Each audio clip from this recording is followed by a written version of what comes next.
Good morning बच्चों। आज का अपना टॉपिक लोकतंत्र का उदारवादी सिद्धांत, लिबरल थ्योरी ऑफ डेमोक्रेसी, या हम उदारवादी लोकतंत्र, लिबरल डेमोक्रेसी या लिबरल डेमोक्रेटिक पॉलिटिकल सिस्टम, उदार लोकतंत्रीय राजनीतिक व्यवस्था भी कह सकते हैं। इस पर अपन चर्चा करेंगे। 20वीं शताब्दी को लोकतंत्री युग में बहुत प्रशंसा मिली, सफलता मिली, क्योंकि इस लोकतंत्री शासन व्यवस्था वाले जितने भी समाज थे उन्होंने उन्नति बहुत की और अपने अपने लोगों के जीवन स्तर को ऊंचा उठाने में उन्होंने सफलता हासिल करी। दूसरे विश्व युद्ध में भी लोकतंत्री राज्यों को सत्तावादी एवं सर्वसत्तावादी राज्यों पर विजय प्राप्त हुई, लेकिन लोकतंत्र की सफलता और लोकप्रियता के कारण एक प्रमुख समस्या भी उत्पन्न हो गई। कई एक ऐसे राज्य थे जो कि वास्तव में सच्चे अर्थों में लोकतंत्री राज्य नहीं थे, फिर भी अपने आप को लोकतंत्री राज्य कहना उन्होंने शुरू कर दिया। ऐसे राज्यों ने अपने लोकतंत्र को अपने अपने हिसाब से नाम दे डाले, जैसे मौलिक लोकतंत्र, बेसिक डेमोक्रेसी, निर्देशित लोकतंत्र, गाइडेड डेमोक्रेसी, समाजवादी लोकतंत्र, सोशलिस्ट डेमोक्रेसी, जनवादी लोकतंत्र, पीपल्स डेमोक्रेसी, पंचायती लोकतंत्र, इस्लामिक लोकतंत्र आदि। अब ऐसी परिस्थितियों में यह निर्धारित करना बहुत ज़रूरी हो गया, आवश्यक हो गया कि वास्तव में लोकतंत्र किसे कहें, क्योंकि सब अपने अपने हिसाब से लोकतंत्र को नाम दे रहे थे। पश्चिमी राजनीतिक वैज्ञानिकों ने यह उचित समझा कि लोकतंत्र की प्रमुख विशेषता उदारवाद के आधार पर ही दी जाए और इसी आधार पर लोकतंत्र को परिभाषित किया जाए और लोकतंत्री व्यवस्था के समुचित स्वरूपों का वर्णन किया जाए। यह माना गया कि लोकतंत्र कोई आंशिक सिद्धांत न होकर एक संपूर्ण व्यवस्था का नाम है। केवल लोकतंत्री ढांचे वाली सरकार के अस्तित्व वाले राज्य या कुछ एक लोकतंत्री विशेषताओं वाले राज्य को लोकतंत्री राज्य नहीं माना जा सकता है। लोकतंत्र को एक पूर्ण व्यवस्था के रूप में तथा उदारवादी विचारधारा जो कि लोकतंत्र को एक आवश्यक आधार प्रदान करती है के आधार पर परिभाषित किया जाना प्रारंभ किया जाए। लोकतंत्र को उदार लोकतंत्र का नाम दिया गया और इसकी विशिष्ट विशेषताएं स्पष्ट की गईं। कुछ विद्वानों ने इसे अपने हिसाब से परिभाषित करने का भी प्रयास किया। तो आज हम इस उदारवादी लोकतंत्र का अर्थ और उसकी परिभाषा और उसकी विशेषताओं को देखेंगे।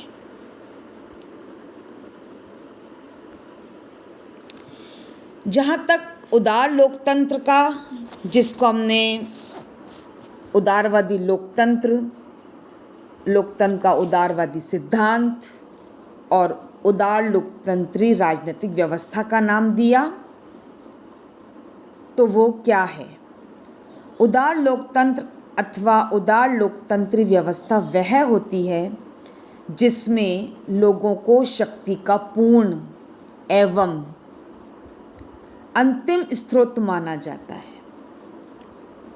सरकार लोगों के द्वारा निर्वाचित होती है, लोगों से ही अपनी शक्ति प्राप्त करती है और लोगों के प्रति ही उत्तरदायी होती है और हमेशा जनमत के अनुसार कार्य करती है और हमेशा जनमत को अपने पक्ष में रखने का प्रयत्न करती है। लोगों को संविधान के द्वारा बहुत से अधिकार दिए जाते हैं, बहुत सी स्वतंत्रताएं दी जाती हैं। इन स्वतंत्रताओं को सुरक्षित भी रखा जाता है। देश में मानव अधिकारों की रक्षा की जाती है और यदि इन मानव अधिकारों का उल्लंघन होता है, उनकी अवहेलना होती है, तो उनको दंडित भी किया जाता है। और ऐसी व्यवस्था की उन्होंने कई विशेषताएं भी बताने का प्रयास किया। उदार लोकतांत्रिक व्यवस्था को स्पष्ट करते हुए S.E. फाइनर पहले लोकतंत्र शब्द को स्पष्ट करते हैं और फिर उदार शब्द की व्याख्या करते हैं। तो जहाँ तक लोकतंत्र शब्द का अर्थ बताने का प्रयास किया, किसने? S.E. फाइनर ने, और 3 अर्थ बताए लोकतंत्र के। लोकतंत्र का प्राथमिक अर्थ है ऐसी सरकार जो जनमत पर आधारित होती है और उसके प्रति उत्तरदायी होती है। उत्तरदायित्व का यह अर्थ नहीं होता कि एक बार चुने जाने पर सरकार सदैव जनमत का प्रतिनिधित्व करती है, बल्कि इसका तात्पर्य है सरकार लगातार अपने प्रतिनिधि स्वरूप का परीक्षण करे, अर्थात ये परखे कि लगातार जनमत पर आधारित है अथवा नहीं। तो क्या अर्थ हुआ? पहला कि जनमत पर आधारित है, उसके प्रति उत्तरदायी है, लेकिन उत्तरदायित्व का अर्थ नहीं है कि वह एक बार चुने जाने पर सरकार सदैव जनमत का प्रतिनिधित्व करती है, बल्कि इसका क्या अर्थ है कि सरकार हमेशा लगातार अपने प्रतिनिधि स्वरूप का परीक्षण करे, उसको जांचे, उसको परखे, अर्थात यह परखे कि यह लगातार जनमत पर आधारित है अथवा नहीं है। दूसरा लोकतंत्र का अर्थ बताया है जनमत को स्वतंत्रतापूर्वक प्रकट किया जाता है। लोगों को अपने विचार प्रकट करने के साधन उपलब्ध होते हैं, उन्हें मतदान करने, प्रतिनिधि निर्वाचित करने, स्वयं चुनाव लड़ने, सरकार की नीतियों की आलोचना करने, सरकार से सूचनाएं प्राप्त करने और चुनाव द्वारा सरकार को परिवर्तित करने का पूरा अधिकार प्राप्त होता है। ये दूसरा अर्थ हुआ। तीसरा, जनमत के विभिन्न वर्गों में विरोध होने की स्थिति में निर्णय बहुसंख्यक मत के आधार पर किया जाता है। तो इस प्रकार लोकतंत्र ऐसी व्यवस्था जिसमें लोगों की शक्ति सर्वोच्च होती है, वह सरकार के निर्धारक होते हैं, बहुमत का शासन होता है और जनमत की अभिव्यक्ति स्वतंत्रता पूर्वक होती है, लेकिन अल्पमत को कुचला नहीं जाता है। बहुमत और अल्पमत को एक आम सहमति में ढालने का प्रयत्न किया जाता है। ये लोकतंत्र का अर्थ हुआ। जहाँ तक उदार शब्द का अर्थ है, उदार शब्द लोकतंत्र के उदारवादी विचारधारात्मक आधार को प्रकट करता है। यह शुद्ध लोकतंत्री व्यवस्था की आवश्यक विशेषताओं को प्रकट करता है। केवल उदारवादी विचारधाराओं वाले लोकतंत्री राज्यों को वास्तव में लोकतंत्री राज्य या लोकतंत्री व्यवस्था वाले राज्य माना जाता है। 20वीं शताब्दी में अलग अलग राज्यों द्वारा लोकतंत्र के भिन्न भिन्न स्वरूपों को लोकतंत्र बताया गया है। तो यहाँ पर ये लोकतंत्र का उदार शब्द स्पष्ट करने का प्रयास किया। इस प्रकार हम कुल मिलाकर कह सकते हैं कि उदार लोकतंत्र वह व्यवस्था जिसमें लोग सर्वोच्च शक्ति धारक होते हैं, सरकार बनाने, समय समय पर सरकार को परिवर्तित करने की पूरा अधिकार होता है। लोग अपने राजनीतिक दलों तथा हित समूहों के द्वारा राजनीतिक व्यवस्था में भाग लेते हैं। सरकार जनमत के प्रति लगातार उत्तरदायी होती है। लोगों को व्यापक मात्रा में अधिकार और स्वतंत्रताएं मिलती हैं, जिन्हें संवैधानिक रूप से सुरक्षा प्रदान की जाती है। अल्पसंख्यकों के हितों की सुरक्षा के विशेष प्रबंध किए जाते हैं। सभी निर्णय बहुमत के अनुसार लिए जाते हैं और प्रेस बिल्कुल स्वतंत्र और निष्पक्ष होती है। अब उदारवादी लोकतंत्र के अर्थ के बाद अपना जो क्रम आता है वह इस उदार लोकतंत्र की प्रमुख विशेषताओं का। परिभाषा के आधार पर हम कुछ विशेषताओं को स्पष्ट कर सकते हैं, जिनमें नंबर 1 सीमित सरकार प्रतिनिधि सरकार, रिप्रेजेंटेटिव गवर्नमेंट। उदार लोकतंत्र में सरकार जनता की प्रतिनिधि होती है, वह लोगों द्वारा चुनी जाती है। विधानमंडल के सदस्य, व्यवस्थापिका के सदस्य एक निश्चित अवधि के लिए चुने जाते हैं, जो राष्ट्रीय जनमत का प्रतिनिधित्व करती है, राष्ट्र के धन पर नियंत्रण करती है, लोगों को मतदान अधिकार देती है। वयस्क मताधिकार का सिद्धांत प्रचलित है, जिसके अनुसार सभी स्त्री पुरुष को मताधिकार प्राप्त है। और इसी के साथ सरकार जनता के प्रति उत्तरदायी रहती है। समय समय पर अपनी लोकप्रियता सरकार को सिद्ध करनी पड़ती है। चुनावों द्वारा लोग सरकार को परिवर्तित भी कर सकते हैं। तो प्रतिनिधि सरकार, किसके प्रतिनिधि सरकार चलाते हैं? जनता के द्वारा निर्वाचित प्रतिनिधि सरकार चलाते हैं। सरकार जनता के प्रति पूरी तरह से उत्तरदायी होती है। दूसरी, नागरिक स्वतंत्रता है।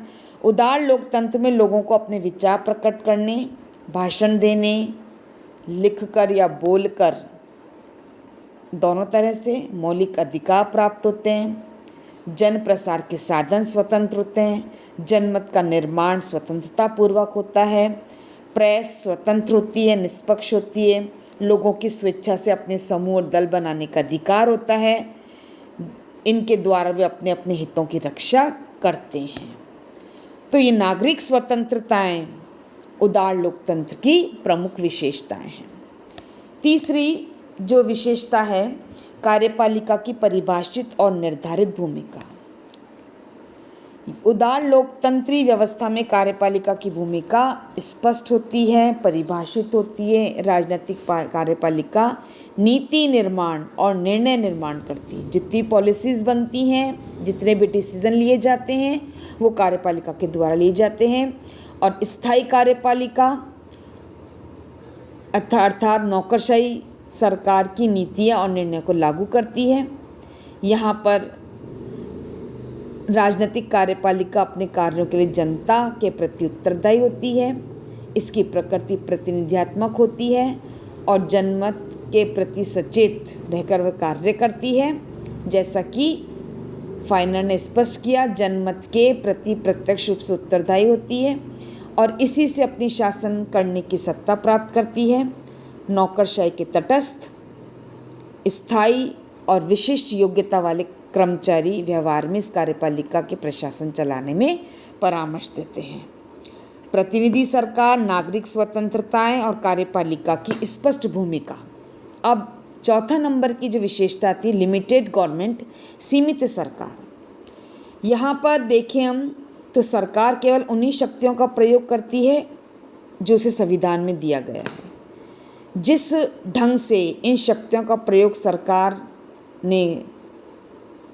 सरकार करती है वह निश्चित होती है, संविधान द्वारा निर्देशित होती है। वह मनमाने तरीके से या अत्याचारी तरीके से या निरंकुश तरीके से अपनी शक्ति का प्रयोग नहीं कर सकती है और हर सरकार के हर अंग की शक्तियाँ परिभाषित होती हैं। तीनों अंग सरकार के परस्पर संबंधित होते हैं और शक्ति के पृथक्करण का सिद्धांत है। शक्ति के पृथक्करण के सिद्धांत के साथ साथ निरंकुश और संतुलन का सिद्धांत भी यहाँ पर देखा जाता है। इसलिए सीमित सरकार की जो अवधारणा है वह उदार लोकतांत्रिक व्यवस्था की प्रमुख अवधारणा है।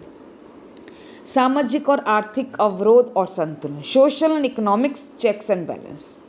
उदारवादी लोकतंत्री व्यवस्था में सरकार की क्रियाओं पर सामाजिक और आर्थिक अवरोध और संतुलन होते हैं। ऐसा समाज में विद्यमान विभिन्न हित और अन्य सामाजिक और आर्थिक संस्थाओं के द्वारा किया जाता है। इन्हें समाज में कार्य करने की स्वतंत्रता होती है। इनकी प्रमुख भूमिका होती है। ये सरकार के नीति निर्माण में और निर्णय निर्माण के कार्यों को प्रभावित करते हैं।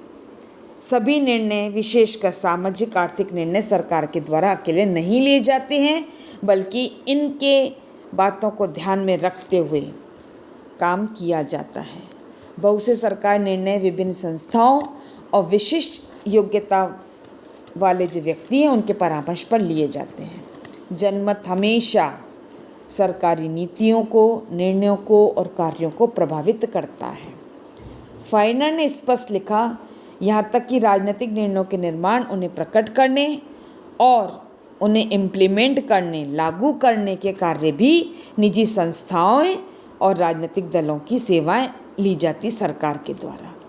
सरकार का कर्तव्य होता है कि सामाजिक और आर्थिक संबंधों में तालमेल और समन्वय स्थापित करे, कोऑर्डिनेशन, जिससे कि समाज में सद्भावना बनी रहे।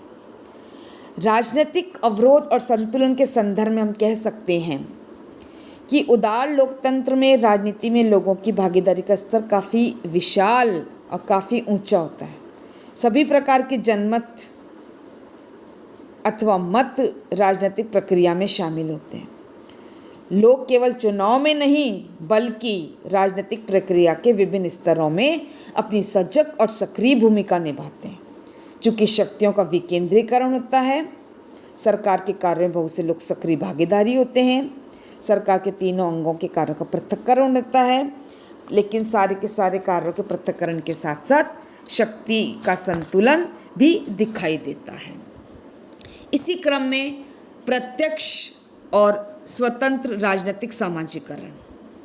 उदार लोकतंत्र में लोग स्वतंत्र रूप से राजनीतिक शिक्षा प्राप्त करते हैं।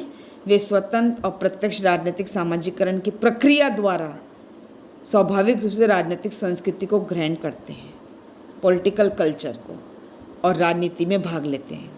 यहाँ पर राजनीतिक संस्कृति से क्या तात्पर्य है कि व्यवस्था के प्रति जो लोगों का विचार है, जो लोगों की सोच है, जो व्यवस्था के बारे में अपने मूल्य रखते हैं, अपनी आस्था रखते हैं, वो राजनीतिक संस्कृति है।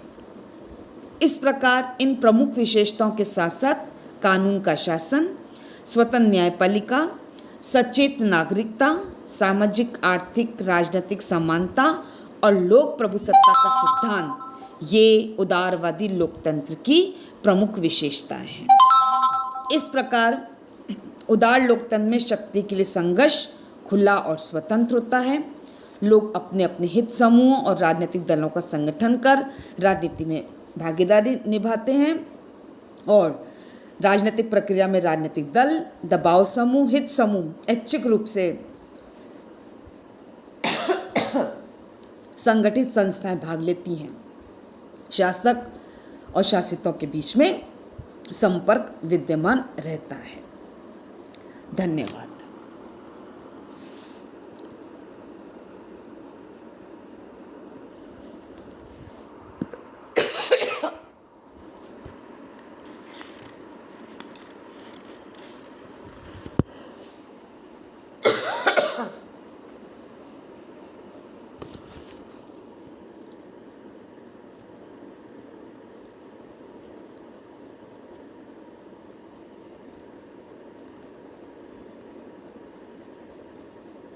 जय भगवान।